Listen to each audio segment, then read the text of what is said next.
Hello guys, আজকে আমি তোমাদের দেখাবো ছোটো মাছের চচ্চড়ি। প্রথমে কুচি করে আলু কেটে নিয়ে ওর মধ্যে পেঁয়াজ কুচি, টমেটো কুচি আর লঙ্কা কুচি দিয়ে কিছুটা পরিমাণ হলুদ গুঁড়ো, কিছুটা পরিমাণ লবণ এবং কিছুটা পরিমাণ লাল লঙ্কার গুঁড়ো, কিছুটা পরিমাণ গরম মশলা আর কিছুটা পরিমাণ ভাজা মশলা দিতে হবে।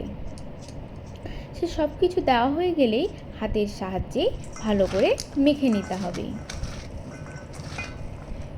সেটা ভালো করে মাখা হয়ে গেলে 10 মিনিটের জন্য রেখে দিব। এদিকে একটা কড়াইয়ে তেল গরম করে 10 মিনিট পর সেইটা ওখানে দিয়ে দিব।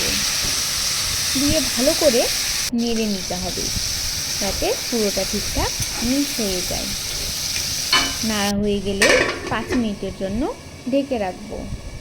5 মিনিট পর দেখবো জলের প্রয়োজন আছে কিনা। যদি প্রয়োজন হয় তাহলে একটু জল দিয়ে দিবেন, আর না হলে দেওয়ার কোনো দরকার নেই।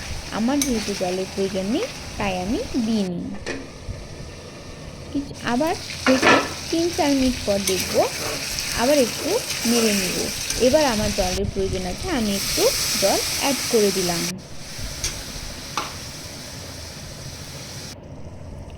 এবার ওটা 10 মিনিটের জন্য ঢেকে রাখবো।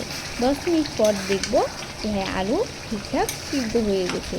তারপর আপনার পরিমাণ মতো জল অ্যাড করে আবার 5 থেকে 7 মিনিটের জন্য ঢেকে রাখবেন।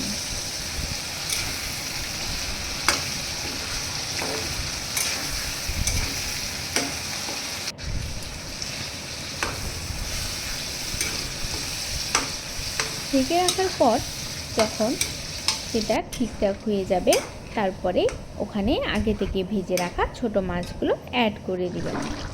ছোটো মাছ অ্যাড করে ভালো করে নেড়ে চেড়ে 2 মিনিটের জন্য আবার 2 থেকে 5 মিনিটের জন্য আবার ঢেকে রাখতে হবে।